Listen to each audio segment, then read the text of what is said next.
Welcome to Equilibrium Echoes, the podcast where we delve into the transformative power of your inner world on your relationships. I'm your host, Alyssa Decker. Join me as we unlock the secrets of emotional equilibrium and dig deep into the tools and insights needed to foster healthier, more fulfilling relationships in ways that feel safe and authentic. Welcome back to Equilibrium Echoes. I'm your host, Alyssa Decker, and today I'm here with Gina Fox, and I am very excited to dig into a conversation today with Gina and learn a little bit more about her story. We're talking about all things trauma recovery and how you go from trauma into living a full life, a healthy life, tools that you can use to get to that place. So Gina, welcome to the podcast today. Well, thank you, Alyssa. Thank you for having me. Absolutely. It's my pleasure. I'd love for you to start by telling us a little bit about yourself and what you do today in your coaching practice. Sure. So my name is Gina. I am a childhood trauma survivor of all four of the categories. And so what I do in my practice is I walk alongside my clients that have endured childhood trauma. And I help them walk to victory using different healing modalities along the way, just not your traditional talking back and forth, but there's a lot of other different healing modalities that I do bring in, we call them the side door approaches. Okay. And for those that don't know, what are those four categories of childhood abuse that you're referring to? Sure. It is emotional, physical, verbal, and sexual. All the things. All the things. That's a lot. It is. Do you find that you have a lot of clients in your practice that have also been affected by all four categories? Yes. Wow. All right. So you mentioned different modalities. Tell us a little bit about that. Sure. So the different modalities that I use is I'm an author, so I actually wrote a workbook pertaining to mindset change. It goes into detail about trauma, what is complex trauma or developmental trauma. And it kind of gives you a journey, kind of sets the pace for what is trauma and going forward. A lot of trauma survivors have a negative mindset. And so what's nice about it is it helps you on the journey of not only understanding and seeing if you have trauma, but it helps you understand what the negative biases are, leading up to some different mindfulness exercises and mindfulness things that you can do, somatic movements, relaxation techniques. And so those are all of the things so far that I use in my practice. And then one of the other things that I'm learning to do in my practice, it's called neuro art. And it's actually where we take, it's kind of like doodling. And you come up with a topic and then you're actually drawing your thoughts, the lines of the thoughts. And so actually when you look at it, it looks like you're drawing your neurons in your brain. Oh, that's fascinating. We're going to get into that more here in a minute, but I would love to hear a little bit about your story, because I think there's a lot of people listening here who know they have some trauma. And I think whether we're talking about abuse or just trauma, those are kind of two different things, often related, but also separate. Some of us have trauma without having abuse. Like you can have trauma from the death of a loved one or from a dramatic medical event or, a crime committed against you, all sorts of types of trauma that are not necessarily abuse. But abuse, I think, often falls into the category of trauma. Would you agree with that? Absolutely, I would. So we all have trauma on some level, whether or not we've ever experienced abuse. So what did it look like for you? Like, what was the moment when you kind of realized, I have some stuff going on here. Like, I have a mess. Not necessarily my fault. I'm not responsible for it, but I do have to be responsible for my healing. And what did that process look like for you? What did that moment of I got to do something about this kind of look like for you? Yes. So kind of let me back up a little bit. So I spent 25 years in therapy off and on. I started feeling different in my 20s, probably about 21, 22. I really started feeling different. And by different, like, I wasn't really on this destruction path, but it was like, looking back now, I see it as like I was people pleasing. I was always hanging around the wrong crowds. I was bullied. There was a lot of things that happened within me. Um, I was very promiscuous. There was just a lot of things, so, fast forward to years later, I was sitting in a therapy session, and my therapist said, you really need to read the book, The Body Keeps the Score. Mm. And when you have developmental trauma is the developmental stages as a child growing up. And when abuse happens within those stages, it hinders a portion of your growth. And so comprehension in English, comprehension, ELA, all of those things, some of those things I have not really a resistance. I have trouble understanding a lot of things. So the average person can look at something, read it, and understand it. It takes me 20 times to read something before I understand it. And so my therapist said to me, Gina, it didn't click. I think there was a lot of mind and body disconnect, maybe a lot of dissociative tendency. So I didn't want to bring up, I didn't feel there was no safety in my body. So she said, Gina, read The Body Keeps the Score, because I just felt like I was losing my mind. And that's where the loss of your sense of self comes in. And so I remember saying to my husband, during the time that my therapist said, read The Body Keeps the Score, I said to my husband, I need to leave. Like, I love you, but I need to leave. I'm taking the kids and I'm moving. I'm from Massachusetts. I said, I'm taking the kids and I'm moving to Massachusetts. And he looked at me and he said, what are you running away from? And I said, I'm not running away from anything. And he said, yes, you are. He said, what are you running away from? And I said, I'm not running away from anybody or anything. I'm trying to figure out who I am, because I don't know who I am anymore. And he said, Gina, if you leave, and wherever you go, whether it's Massachusetts, California, Florida, wherever you go, whatever is going on with you is going to follow. And I think it was in that moment that I had an aha moment, like, wow, like, what is going on with me? And so I took my therapist's advice. I read The Body Keeps the Score. And I think it was like in the first chapter, I bawled my eyes out, like, oh my goodness, I really am not mental. I'm not crazy. My trauma did all of this to me. And so why I brought up the developmental trauma portion is because here I am 3 years later after reading it, sitting at my desk. And finally I said, oh my goodness, that's what that book means. The Body Keeps the Score. Are you kidding me? Because I had no idea that the body literally keeps the score. That's what the triggering is. I had no idea. And so it was from that moment that I realized, oh my goodness, my childhood, everything that I went through in my childhood is affecting me in my adult years. And so it was then in April of 2021 that I found a trauma recovery program, because I just wanted to absorb and figure out everything. So in 2021, I found my trauma recovery program, and I started it in August of that same year. And so 3 months into the program is when we got on the topic of triggering, and it made sense to me. The reason I did the things that I did is because I was triggered my whole entire life. Like those types of things were in my body, which is The Body Keeps the Score. Mm-hmm. So I'd love to get into that a little more, The Body Keeps the Score, because that's a very popular book. And if you haven't read it, though, I think it might be hard to understand what that really means. So give us a little bit more definition about what that means, and like what that looks like in our lives and our experience. Sure. So what The Body Keeps the Score is, I'll just keep it like kind of easy and simple. So trauma gets trapped on the cellular level in your body, and what trauma being trapped on the cellular level is you get trapped emotions. So the trapped emotions can come out as anger outburst. They can come out as your nervous system dysregulation, which people may know that as anxiety. chronic pain, unexplained pain that the doctors can't figure out where it's coming from.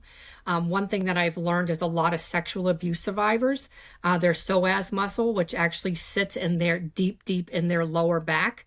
If you have a lot of chronic back pain, usually it's the psoas muscle that keeps all of the moments, like the body keeps the score. So the psoas muscle is keeping all of the memory of all of that abuse, unfortunately. And we're so often not even aware of it at all, are we? We're not. That was just a big eye-opening moment for you when you kind of put two and two together.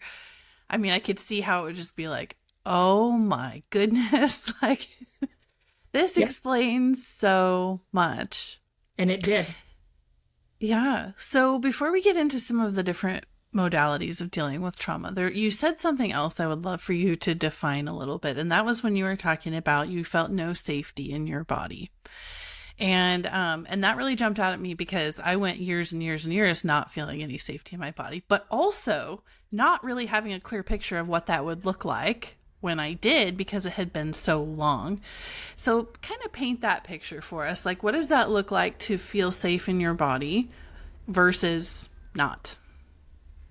So the safety would be where you just feel at ease. You feel like peace. You feel relaxation. You don't feel the tense shoulders or tenseness anywhere else in your body. So for me, when I felt unsafe, I could tell I was always really nervous all the time. My shoulders would be up in my ears, and I could just feel like I could feel on edge, like my body was just ready, like I was ready to jump out of my own skin, was the safety issues that I had. And then the biggest thing was my shoulders going up to my ears. For me, that's what it was. And then another thing with the safety was I had a lot of heart palpitations. Yeah. And like you said, unexplained things very often are related to some kind of unsafety in our body, some kind of stored trauma. And, the other thing that I think of when I think of feeling safe in your body is kind of really what you said about that feeling of peace and calm. For me, I found it impossible to really relax. Like, I was always on edge. I would be on high alert the minute anybody walked into any room. Like, it didn't matter. It didn't even have to be the person who had been abusive toward me or who had caused my trauma. It was anyone. And as I have healed, that has dramatically changed. Like, I can now be in a place where I'm like zoned out on the couch and someone walks in and I don't have an immediate tense reaction in my body. And that's what we're talking about when we talk about feeling safe in your body.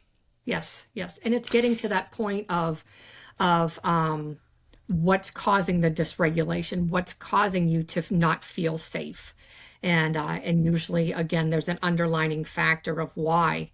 And it usually goes back to, a lot of trauma survivors, they associate smell.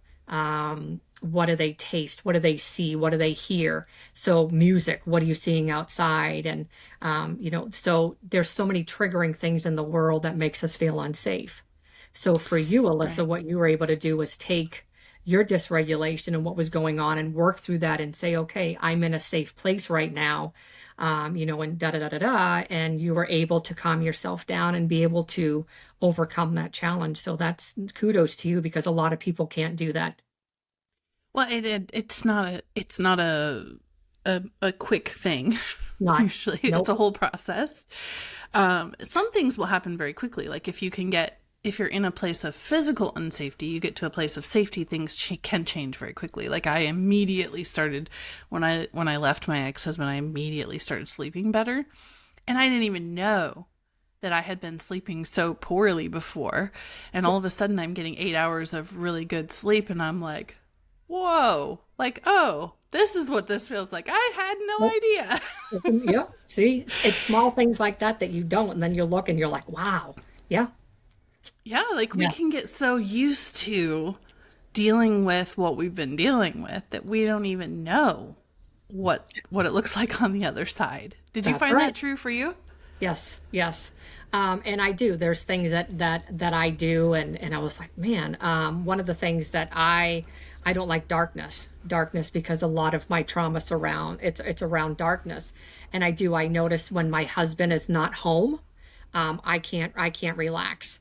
As much as I try to go to bed, I'm up all night and checking the windows and doing everything else because I'm like I feel unsafe. But as soon as he's home, I can sleep. Wow, what a great testimony to what a safe person he is for you. Yes, yes, and he is. He It's is a like great illustration too, because we don't always realize, we don't consciously think about, are the people in my mm-hmm, life safe people or not? And yet our bodies tell us. mm-hmm, I mean, they they do. really do. And if we're paying attention, we do know whether someone is safe or not. We do, we do. And what I love, I'll just say like another thing that I love is it's taken me years, but he's a trauma survivor. He has a traumatic brain injury too. But since I've been on this journey and he's been able to recognize when I'm dysregulated. And one thing I can't stand, or well, let me rephrase that. One thing I could not stand was somebody just hugging me because I I just need to be like, get away from me. When something happens, get away from me. Don't hug me. Don't do anything. But my body knows that he's a safe person. So now when I'm dysregulated, he'll come up and give me a hug. And he doesn't hug me tight, but he hugs me enough to let me know that I'm be okay. And he talks to me. He'll talk to me Mm-hmm. in my ear. You're okay, Gina. Things are going to be okay. Just calm down, breathe. And so that has helped me on my journey, knowing that I do have somebody that loves and supports me, through thick and thin. He has been there. He's seen the bad, the ugly, the good, whatever else, and in between. And he's been there. So he's super supportive. I love that. I'm so Thank glad you. you found that, because so many trauma survivors really struggle They to do. find that safe person.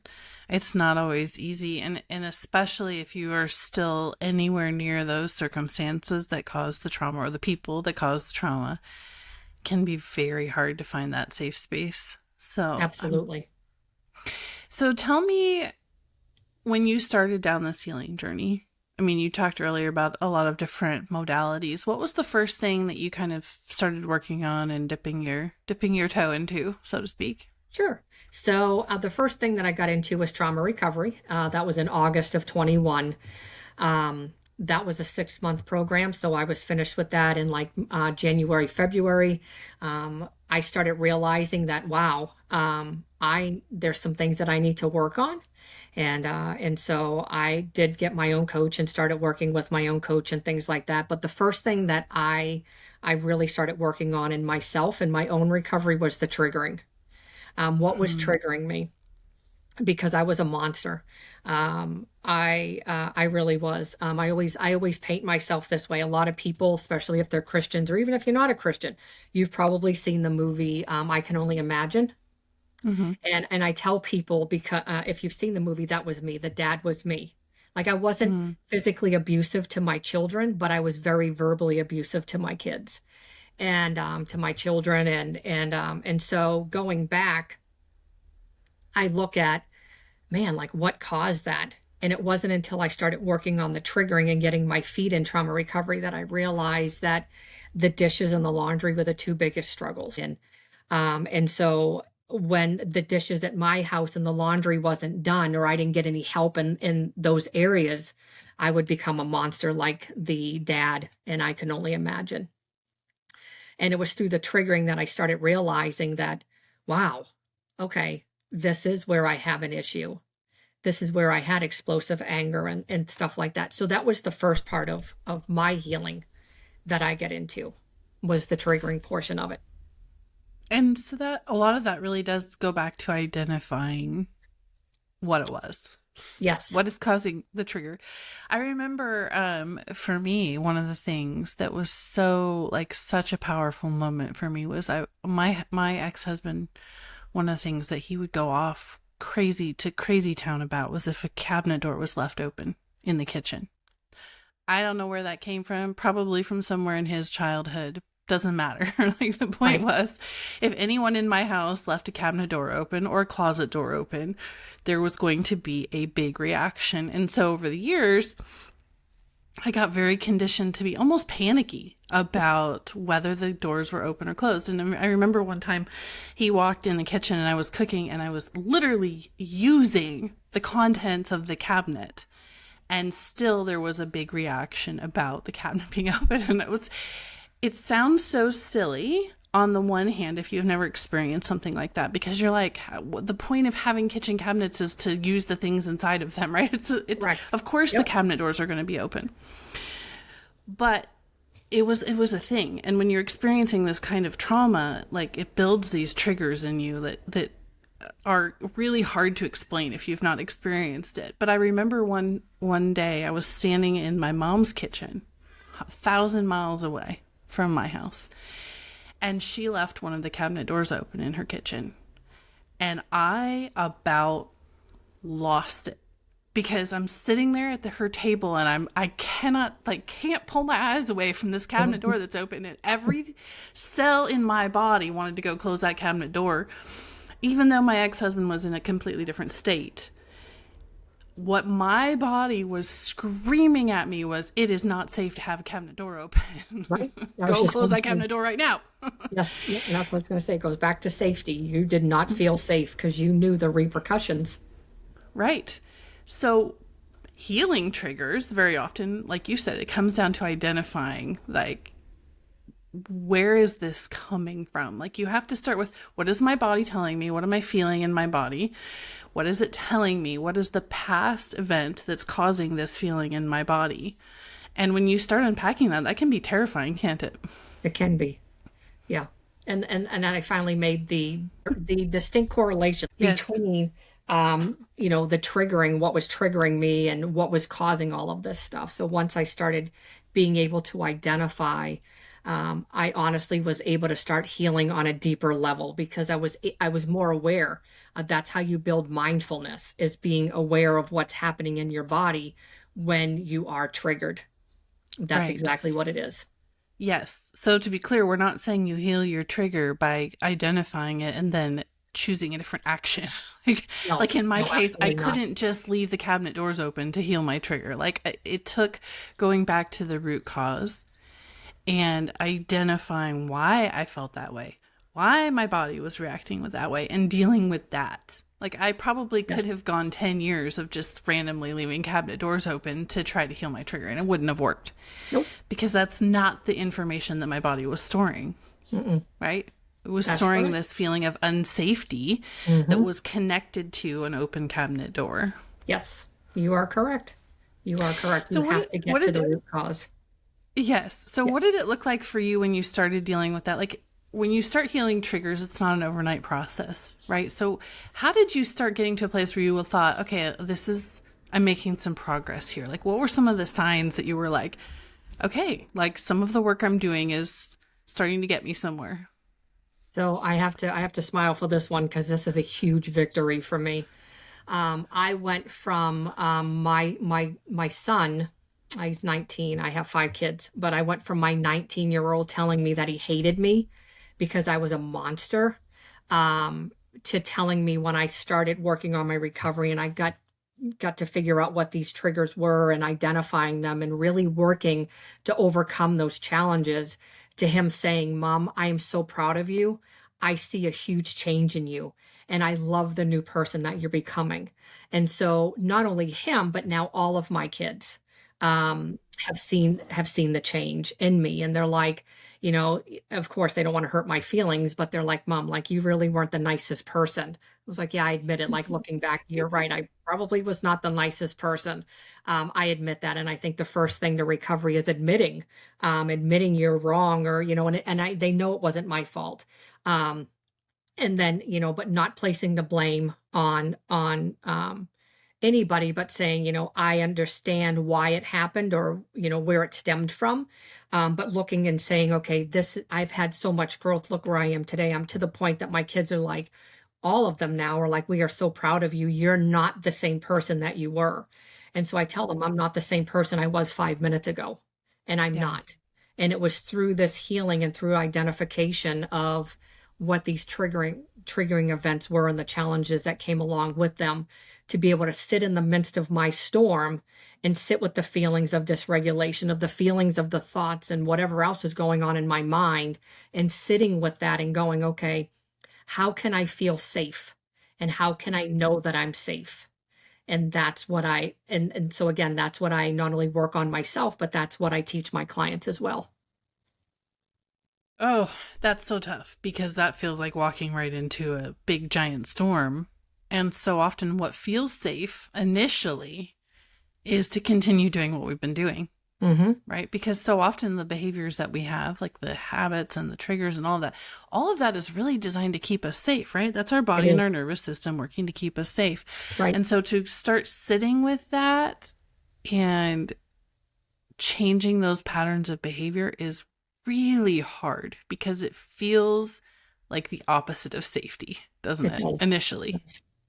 It does. It does. And so for me, I didn't sit more than 30 seconds, because I could sit and all of a sudden I could feel my nervous system just become so dysregulated. I'd want to get up and run away. And so it's the same thing. It's small steps. You can't just do a giant leap and say, oh, I identified what my triggers are. Here I go. No, absolutely not. You have to start small. So if you need to do it in 10-second increments and sit with that uncomfortableness, you sit for 10 seconds. And every day go up a minute until you're up to sitting for as long as you can. Mm-hmm. Yes. Baby steps really are the only way to start down this path. And be kind to yourself. Like if all you can do is 10 seconds, that's not a loss. That's a win. And if we beat ourselves up about the fact that all we can do is 10 seconds, we're just adding more trauma and chaos to what's already happening. We are. Absolutely, we are. And we're most critical of ourselves. And that's the thing. It's being more kind, more gentle, more self-compassion, more self-love. Yeah. It's learning all of that together. There's a lot of steps. Yes. So after you started working on your triggers, what was the next step for you? What was the next thing that you worked on or introduced? So for myself, golly, I have to think for a minute, because that's like, I think I just started working on, I think the next step for me was working on more of identifying, probably identifying the abuse part of it. Working on, so one of the biggest things that I did was working on a geniogram. And I don't know, most people probably haven't, you probably never heard of it. But have you heard of it? I haven't. So if you could explain that'd be great. Absolutely. So a geniogram is where you look at your history. It's kind of like an ancestry report, kind of like your the tree.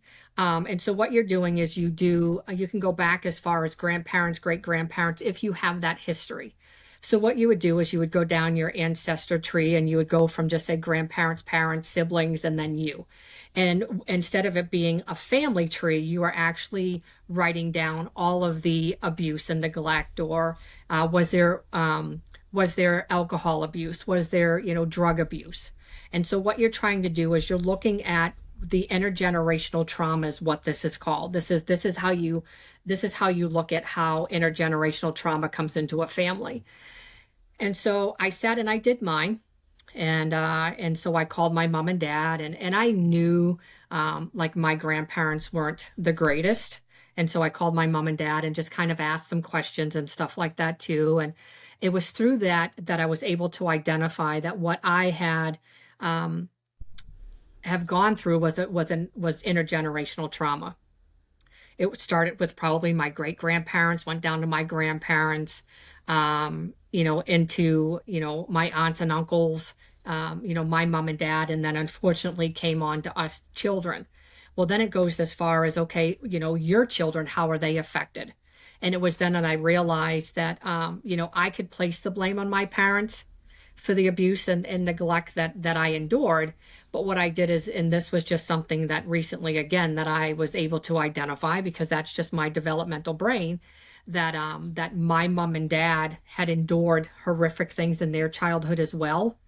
And so, kids don't come with booklets. We don't come with, oh, this is how you're supposed to parent. And, there's no books on parenting. So looking back, did I have a screwed up childhood? Absolutely. I'm not saying for a second I didn't. Did my parents do their best? Absolutely. I think that they did. But there was a lot of drug addiction, a lot of alcohol addiction that led to a lot of more of the extensive abuse that happened with me anyway. Yeah, it's a self-perpetuating cycle so Yes. often with trauma and generations. And when you're dealing with generations of trauma, being the one to break the cycle it's a big thing. It's tough. No small thing. And it's not. And that's what I'm always saying. I'm a cycle breaker. Like, be the change. I'm a cycle breaker. I've seen, where my family, it's so dysfunctional, and I see where the trauma has literally caused so much chaos in my family and broken us apart. And so I don't want that for my kids. And so being on this healing journey into recovery has helped me gain being the mom, maybe the mom that they deserve. And I treat them as if the mom that I should have had, no dissing on my own mom, because she did the best that she could. But I try to be the mom that I wanted. And so that's what I try for my kids. I love that. So, what are some of the other modalities that you use in your practice? Like, let's just do a real quick overview, because I think people often, and I say this I'm probably overgeneralizing, but this was me. Like, for years, I thought trauma healing involved just going to therapy.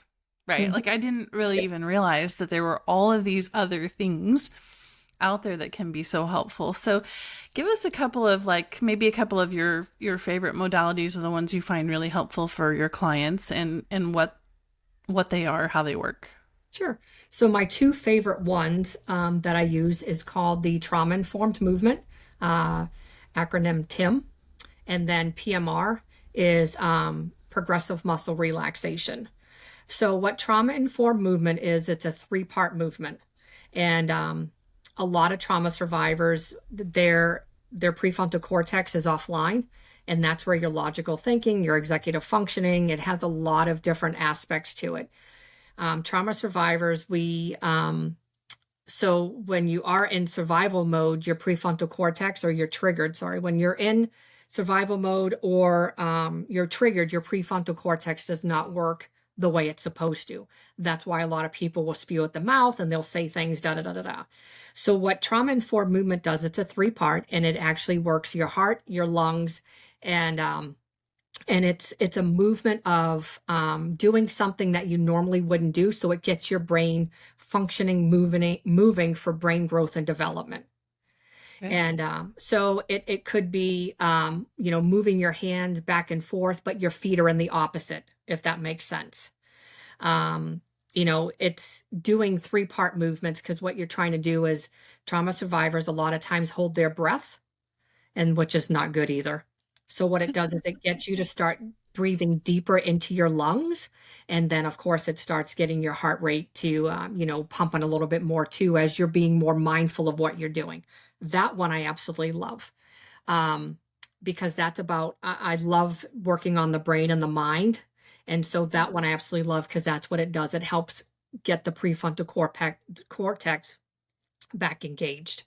The other one that I love is the progressive muscle relaxation. And that is more of a, if your body's dysregulated, if you can't sleep, you just feel off and you're like, I just need some relaxation.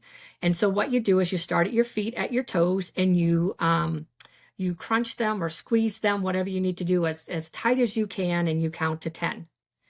and then you slowly release them. And so you go from your toes to your calves to your thighs to your buttocks, up to your abdomen, your stomach area, your shoulders, your face.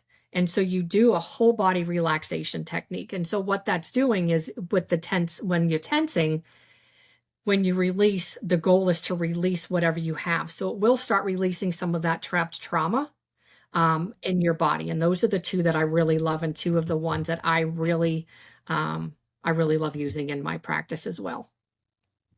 A couple of things that jumped out at me when you were talking about that is, and again, I'll just use myself as an example because I know I know myself. I didn't, you're talking about this relaxation, and I didn't really know it had been so long, 2 decades.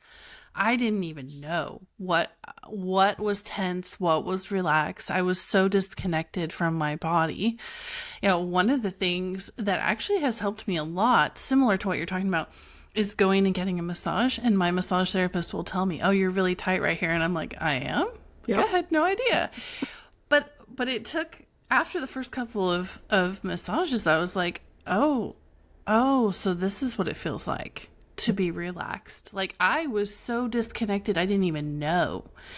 And so if someone's listening and they're like, I have no idea, like, that's a good place to start sometimes. If touching, physical touch is not a trigger for you, go get a massage and start figuring out what it feels like to be relaxed. That can be the first step. I've had people tell me in coaching, like, because we'll talk about this, like, relax your shoulders, and they do this, and I'm like, nope, more. And they're like, no, I can't. And I'm like, yes, you can. Like, I can still see the tension.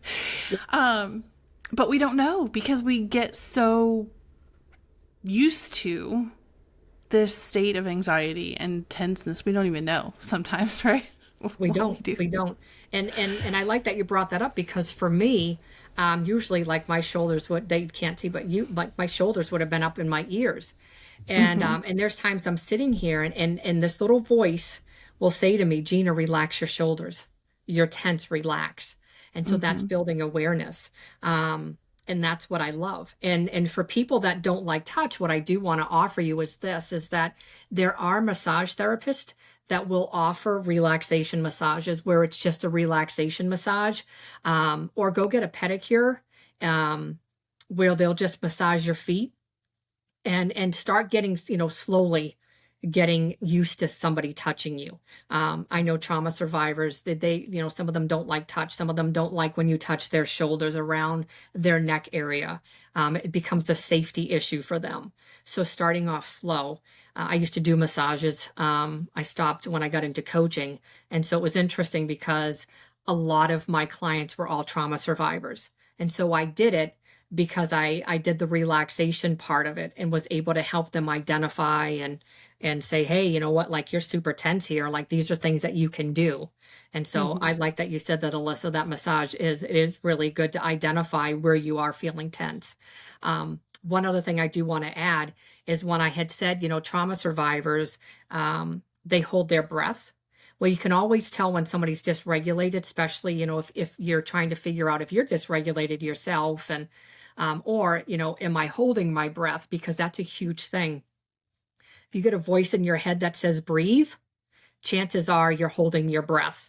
Another thing is trauma survivors, when they're dysregulated, they will breathe from the top of their chest instead of their belly.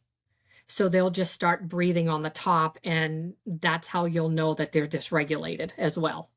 So, we talk about fight and flight. A lot of people know what fight or flight is, right? But there's freeze and fawn, and there are cases where we can become so dysregulated that we're disassociated from ours. Like, we're not talking about one specific response here. Everyone's nervous system is going to respond differently. And yet, some of these healing modalities really can be helpful regardless of what kind of responses your body's giving you, right? Yes. And so one of the biggest things that if people are trying to identify all of this, one of the biggest things that I would do is mindfulness. And it's building mindfulness. And one technique that I will teach you is we all take a shower. At least I hope we all take a shower. And so one of the biggest things is when you take a shower, how many of us go and take a shower and say, just hurry up, get in there, wash up, and you get out? No, when Mm-hmm. you're trying to build mindfulness, what you do is you hop in and you say, where's the water hitting me? Do I feel it in my head, my shoulders, my feet? Where is it hitting me? And sit with that for a moment. And then say, oh, okay, I'm using this bar of soap. Feel it. What does the soap feel like? What does it smell like? If you're using body wash, what does the bottle feel like? What does it smell like? And so you're building mindfulness, washing your hair, feel the bubbles in your hair. And literally when all of that soap is going down the drain and you're rinsing your body off, wash it if you can, because you're looking at it and saying, I'm washing all that gunk off of me and it's going down the drain.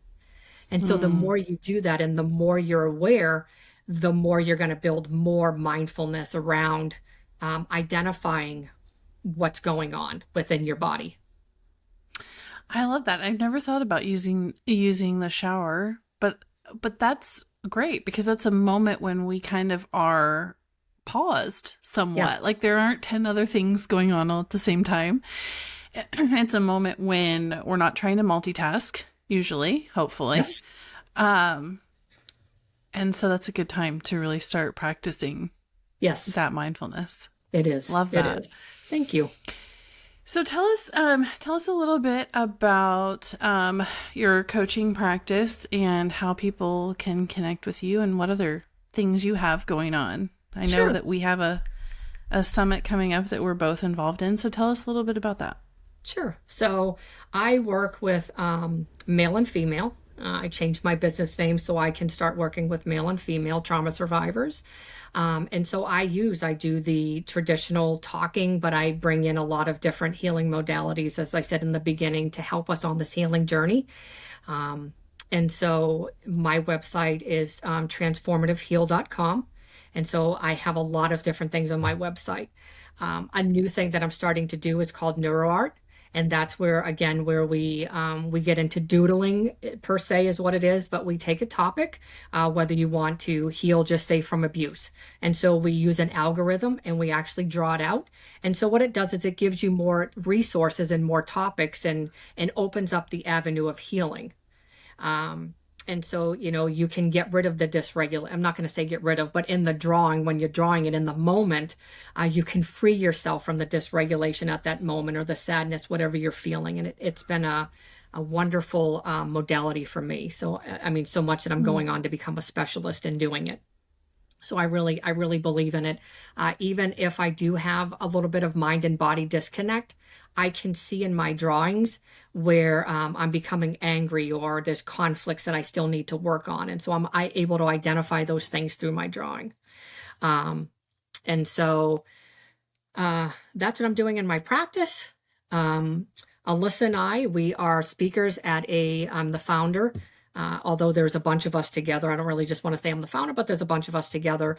We are doing a 2024 summit. It's all virtual, and it is called Rise Up from Trauma, Breaking the Silence on Trauma. We have 3 keynote speakers, 27 breakout and workshop sessions. And so the breakout sessions are more of your lecture. And then the workshops are more of the hands-on demonstration. And so why we decided to do this is because so many trauma survivors don't realize that there's other healing modalities that we talked about today. There's other things that you can do associated with, or not associated, but there's other things that you can do side by side with talking that will help your healing journey go farther, and your healing go deeper. And so we're a bunch of trauma survivors coming together to help, whether it's communities, organizations, teachers, other health professionals or mental health professionals. We want to pave the way for people to understand that you actually can heal and recover from the things that you've gone through if you put in the work to do it. It's a big if, because a lot of people will tell you can't heal, but I'm living proof that if you put the work into it, you can heal on this journey. Yes, absolutely. I think one of the things that I'm looking forward to most about the summit is not only empowering survivors on their own healing journey, but there's going to be, I think, a wealth of information for people who encounter or live with trauma survivors and how to help them, how to come alongside them. Foster parents and, adoptive parents, other, any person who either needs to heal their own trauma or is in relationship on some level with trauma survivors, I think is going to find things very helpful and useful from the summit. Would you agree with that? Oh, I agree. There's going to be so many amazing topics, amazing hands-on demonstrations that definitely will help a trauma survivor, a family member of a trauma survivor, exactly like you said, foster parents, adoptive parents, just so much information, so much. Yes. And I bring up foster parents in particular just purely because I think that the resources sometimes are so limited for these amazing people who are taking in children. And I would venture to say 99.9% of children who end up in foster care have trauma. They do. Maybe 100%. They do. Just by virtue of the fact that they're in foster care. That tells us a lot. And so I'm excited about the conference and the ability not just to support survivors in their healing journey, but also to support their caregivers and their loved ones. Yes. In this journey. Tell us how people can find out more about the summit, where they can get tickets and all of those things. Sure. So if you go to wearethevoice.org, it'll give you all the information that you need about the conference, where to buy tickets, who's speaking on what topics, if they're speaking on a breakout, a workshop, all the information is there. Perfect. And we will put links in the show notes, Gina, both to your website and to the summit information, the conference, so people can get all of that information in the show notes. So leave us with a final thought. If someone's listening, and I think probably there are a lot of people in my audience who are listening, and the thought of wading into all of this trauma healing, they're here because they know they need it. Yes. But the thought is so overwhelming. Like, leave us with a parting thought about this whole trauma healing journey. So I'm hoping that this will inspire you enough to say, I want to change. And just realizing that it's one small step in front of the other. Is it scary? Yes. But Absolutely. you will, when you see the change in the small steps that you're taking, that fear that you have right now is going to turn into a joyful occasion, a joyful experience, because you finally realized that you needed this journey, that you needed this change. Yes. And so I love that. And I love that the nature of trauma healing is that it is a long journey, but also every single step is so rewarding. And once you get going, like, I find most people, once they get going, they can't imagine stopping because the rewards, because it pays off so quickly in so many ways. It does. It does. And once you start doing it, you're going to want to further. I mean, you're going to want more education or you're going to want to learn more about, that's how it was for me anyway. So like I said, I'm fascinated with the mind and the brain. And so, you're going to want, once you see the results and you see those goals, again, that's exactly what you're going to want to do. You're going to want to strive to reach those goals because you see what they're doing. Yeah. Yep. All right. Well, thank you so much, Gina, for taking the time to have this conversation with us today. For those of you listening, make sure to check out Gina's links in the show notes, and I will see you for the next episode of Equilibrium Echoes. Thanks. Thanks for joining me for another episode of Equilibrium Echoes. If you would like to learn more about the podcast, visit www.coachingwithalyssa.com/podcast. And while you're there, book your free consultation and download the preview of my new book, Marriage is Hard and Other Lies I Believed. I'll see you in the next episode.